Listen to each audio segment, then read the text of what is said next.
토리 올즈 박사는 텍사스 오스틴에서 일하는 임상 심리학자입니다. 그녀는 IFS를 비롯한 경험적 심리 치료를 가르치고 있고, 최근에는 IFS는 안전하고 과학적인가라는 시리즈를 만들고 있습니다. 그녀의 네 번째 영상의 주제는 부분이라는 개념은 과학적인가입니다. 그녀의 대답은 분명합니다. 뇌가 작동하는 방식을 보면 우리 안에 여러 갈래의 반응 체계가 있다는 것은 신비한 주장이 아니라 상당히 평범한 관찰이라는 것입니다. 이 영상은 토리 올즈 박사의 영상은 신앙 콘텐츠가 아닙니다. 그런데 바로 그 점 때문에 오히려 더 흥미롭습니다. 신학자로서. 왜냐하면 신학적 전제 없이 뇌를 들여다본 사람이 내린 결론은 성경이 이미 오래전부터 말해온 어떤 사실 앞에 도착하기 때문입니다. 무엇보다도 토리 올즈 박사가 이야기하는 것은 뇌는 예측을 한다는 것입니다. 아주 간단한 비교인데요. 우리가 의식적으로 처리하는 정보는 초당 수십 비트 정도라고 합니다. 반면 의식 아래서 무의식 가운데 흐르는 정보는 초당 수십억 비트에 이른다고 합니다. 그 격차가 이 이야기의 출발점입니다. 자, 그렇다면 뇌는 그 엄청난 정보를 어떻게 감당할까요? 예측한다는 것입니다. 그냥 예측하는 것이 아니라 뇌는 경험을 통해 이건 무엇이고 다음에는 무슨 일이 일어나며 나는 어떻게 반응해야 하는가에 대한 틀을 만들어 둔다고 하는 것입니다. 사과를 볼 때 우리는 그것을 새롭게 분석하지 않습니다. 이미 가지고 있는 사과라는 템플릿을 작동시킬 뿐입니다. 그 과정에 붙인 이름이 있는데요. 그것은 학습입니다. 그리고 이 학습이 뇌 안에서 실제로 일어나는 모습은 신경망, 곧 함께 발화하도록 연결된 뉴런의 패턴이라는 것입니다. 문제는 사과가 아닙니다. 뇌는 사물뿐 아니라 주제별로도 뇌 안에서의 신경망을 만듭니다. 친밀함, 권위, 실수 이런 것들 말입니다. 실수하면 혹독한 벌이 따라온다고 배운 사람은 실수라는 자극 앞에서 즉시 자기를 몰아세우는 반응을 꺼내놓습니다. 생각해서 그러는 것이 아닙니다. 이미 그렇게 뇌로가 배선되어 있는 것입니다. 자, 그래서 이 토리 올즈 박사는 IFS에서 이야기하는 우리 안에 내면의 세계의 다양한 생각과 다양한 감정들, 이러한 그 부분들에 대해서 이야기를 합니다. 파트들에 대해서. 올즈 박사의 정의는 담백합니다. 부분이란 어떤 신경망이 강하게 작동할 때 앞으로 나오는 성격의 한 면입니다. 그것이 작동하면 지각, 생각, 몸의 상태, 감정, 행동이 동시에 물들어 버리는 것입니다. 그래서 스키마라는 말보다 부분이라는 말이 그 경험을 더 잘 담아낸다고 합니다. 그녀가 드는 예화는 좀 무겁습니다. 폭력적인 아버지 밑에서 자란 소년이 있습니다. 그는 고개를 숙이고 조용히 있는 것이 가장 안전하다라는 것을 배웁니다. 몸은 움츠러들고 마음속에는 나는 가치가 없다라는 말이 자리를 잡습니다. 그것은 선택이 아니라 생존이었습니다. 그런데 그 해결책은 지금 새로운 또 문제를 만듭니다. 너무 작아지고 무력해진 나머지 그는 견딜 수 없는 지점까지 갑니다. 그러던 어느 날 학교에서 자기보다 작은 아이를 겁주면 자신이 잠시 커진다라는 느낌이 드는 것을 발견합니다. 뇌는 그 패턴도 즉시 흡수합니다. 그렇다면 둘 중 어느 쪽이 그의 성격일까요?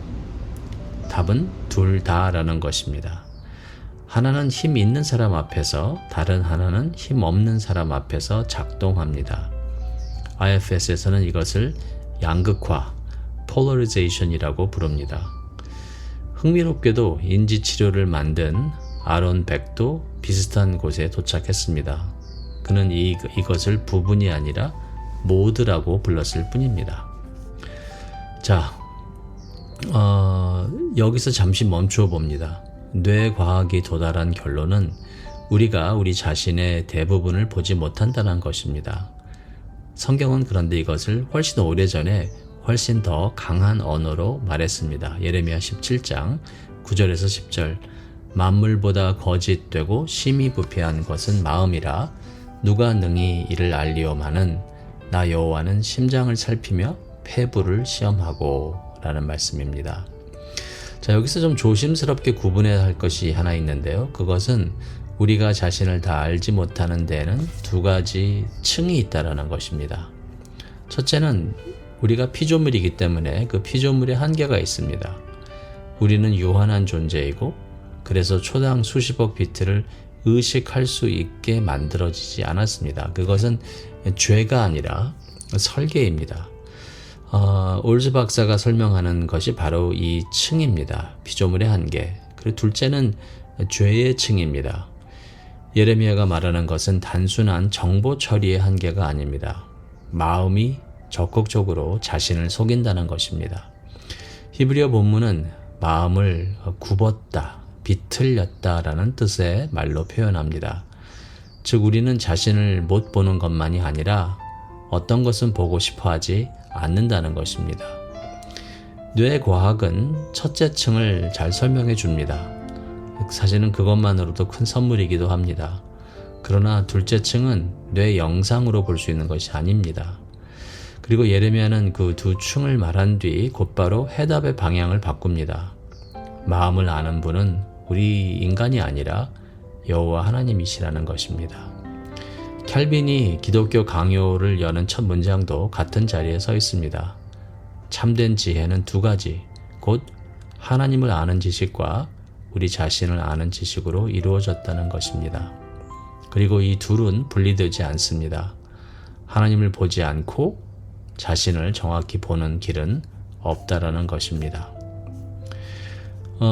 올즈 박사의 동영상 영상 중반쯤에 박사님은 한 내담자의 이야기를 짧게 전합니다. 신실한 그리스도인 여성 이야기인데요. 그녀는 이렇게 말했다고 합니다.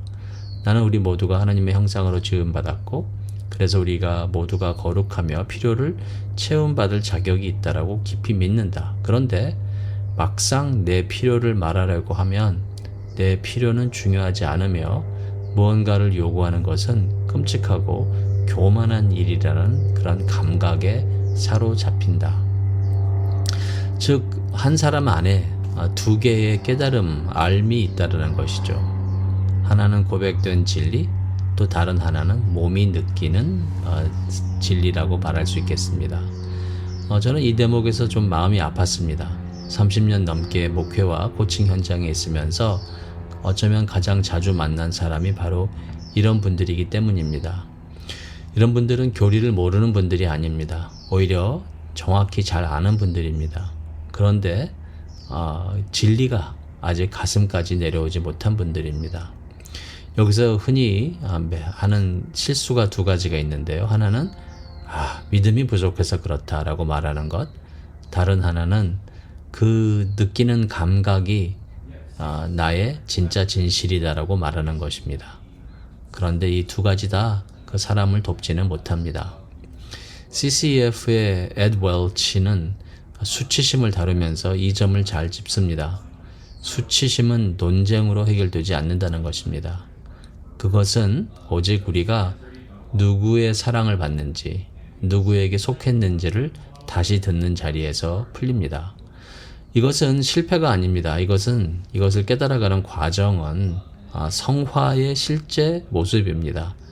하나님의 진리가 우리가 머리에서 우리의 마음으로, 가슴으로 내려오는데 시간이 걸리는 것뿐입니다. 올즈 박사는 영상 후반에 희망적인 이야기를 덧붙입니다. 약 20년 전부터 우리는 신경망 자체를 갱신할 수 있다는 것을 알게 되었습니다. 과학이죠. 때로는 그 연결이 해체되기도 한다는 것을 배웠습니다. 그래서 그녀는 이것을 기억의 재공고화, memory reconciliation이라고 부르는데요. 기억이 한번 해체되었다가 회복이 되어서 새롭게 다시 한번 구성된다라는 것을 memory reconciliation이라고 합니다. 다른 영상에서 이제 자세히 다루는 내용이기도 한데요. 그냥 여기서 얘기하고 싶은 것은 뭐냐면 성경 말씀 그리고 크리스천 라이프 코칭을 통해서 우리는 과거에 사로잡혔던 우리의 기억을 이제 복음으로 새롭게 하며 주의 말씀으로 더 나은 미래를 위해서 우리의 기억을 더 새롭게 할 수 있다라는 것입니다. 한 가지 분명히 해두고 싶은 것은 우리가 죄인인데요. 우리 안에 모든 것이 잘못 배운 것은 아니라는 것입니다. 그냥 우리 안에 있는 다양한 생각들, 성화가 필요한 생각들은 이해와 돌봄이 필요합니다. 우리 안에서 이제 이런 잘못된 생각 아니면 그릇된 감정 이런 것들을 무조건 죄시하는 것은 옳지 않다고 생각합니다. 잔인하죠, 오히려. 물론 어떤 것은 보호 반응이라고 말하지 않고 우리는 어떤 것은 죄다, 회개가 필요하다라고 얘기하는 건 맞습니다. 그것을 단지 갱신이 필요한 예측이라고 부르는 것은 정직하지는 않습니다. 죄는 예측이 바뀌어서 해결되지는 않습니다. 죄는 어떻게 상담을 통해서 아니면 코칭을 통해서 해결되는 것은 아닙니다. 우리가 하나님 앞에서 범죄한 죄는 오직 십자가에서 하나님의 독생자 예수 그리스도의 대속하심, 대신 우리를 위해서 죽으심 을 통해서만 해결이 되는 것입니다. 웨스트민스터 소유리 문답에서는 이렇게 성화를 정의합니다. 성화는 하나님의 값없이 주시는 은혜의 사역으로 우리가 전인적으로 하나님의 형상을 따라 새롭게 되고 점점 더 죄에 대하여 죽고 의에 대해서 살게 되는 것이다. 여기 주목할 단어는 사역입니다. 은혜의 사역. 성화는 다시 말해서 자기 관리가 아니고 어떠한 새로운 기술 방법도 아닙니다. 이것은 사역, 즉 하나님이 하시는 일입니다. 빌립보서 2장 13절에 너희 안에서 행하시는 이는 하나님이시니 자기의 기쁘신 뜻을 위하여 너희에게 소원을 두고 행하게 하시나니 라는 말씀처럼요. 그래서 오늘 저는 이 좋은 도구를 감사히 씁니다. 그런데 이 도구가 복음이라고 말하지는 않습니다. IFS를 제가 사용하면서 생각하는 것 중 하나가 IFS가 우리에게 가르쳐주는 좋은 습관이 있다는 것입니다. 그게 뭐냐면 우리 내면에 있는 다양한 감정과 생각들, 우리를 보호하고 싶어하는 이런 다양한 부분들을 적대시하지 않는다는 것입니다. 그렇지 않고 내가 왜 그런 반응을 할까? 어떻게 그 반응이 생겼을까? 그리고 나는 무엇을 지키려고 하는지 판단하지 않고 중립적인 호기심을 갖고 궁금해하고자 하는 그 태도를 습관화하는 것은 참 좋은 것이라고 생각합니다. 저는 이것이 성경적 지혜와 충돌하지 않는다라고 생각합니다. 오히려 오래된 목회적 지혜와 닮았다고 생각합니다. Pastoral Counseling이라고 얘기할 수 있는. 그래서 저는 IFS라고 하는 것이 복음보다 당연히 복음이 아니기 때문에 그리고 성경의 진리보다 당연히 높지 않은 그런 것인데 그럼에도 불구하고 IFS를 우리가 잘 연구하고 배우면 우리의 성화의 여정에 그리고 우리가 성경을 이해하는데 분명히 도움을 줄 수 있다고 저는 생각을 합니다. IFS에서는 이런 얘기를 합니다. 중심, IFS는 이제 self라는 표현을 사용을 하는데요. 한국어로는 이제 참 자기라고 번역된 걸로 알고 있는데, IFS의 그 self에는 8가지의 그 특징이 있다라고 얘기를 합니다. 호기심, 평온함, 명료함, 연민, 확신, 용기, 창의성, 그리고 연결됨인데요. 저는 이것이 하나님의 형상으로 지으심 받은 우리의 중심의 모습이라고도 저는 동의합니다. 생각합니다. 저는 이제 IFS보다 더 뛰어난 것이 저는 크리스천 카운슬링 그리고 크리스천 라이프 코칭이라고 생각을 하고요. 그리고 크리스천 라이프 코칭과 크리스천 카운슬링이 다른 어떤 것보다 뛰어난 이유는 우리의 그 생각과 세계관이 성경 말씀을 토대로 한 것이기 때문인데요. 시편 말씀 139편에 이런 말씀이 있죠. 하나님이여 나를 살피사 내 마음을 아시며 나를 시험하사 내 뜻을 아옵소서. 내게 무슨 악한 행위가 있나 보시고 나를 영원한 길로 인도하소서. 즉 IFS와 비슷한 점은 호기심, 부드러움 그런 것이겠으나 우리 성도님들이 가진 능력은, 힘은 무엇이냐면 복음이 주는 거듭난 우리의 중심이 하나님께 기도하는 그 요청의 방향이 바뀌는 것입니다. IFS는 단순히 우리 내면의 세계를 통해서 회복을 이루려고 하지만 우리는 내면의 세계를 살펴보면서 우리 밖에 있는 하늘에 계신 하나님 아버지를 향합니다. 왜냐하면 우리 마음이 최종 탐색자가 아니기 때문입니다. 그리고 이것은 복음이고 우리를 더 자유롭게 하는 말씀입니다. 아무쪼록 제가 나누는 이 동영상이 여러분들에게 조금이나마 제가 IFS라고 하는 것을 저의 크리스천 라이프 코칭에서 어떻게 사용하고 있는지 조금이나마 도움이 되었으면 합니다. 저희 홈페이지 jubileecoach.com 라이프 블로그에 제가 이 동영상과 아울러 이 오디오를 올려놓는데요.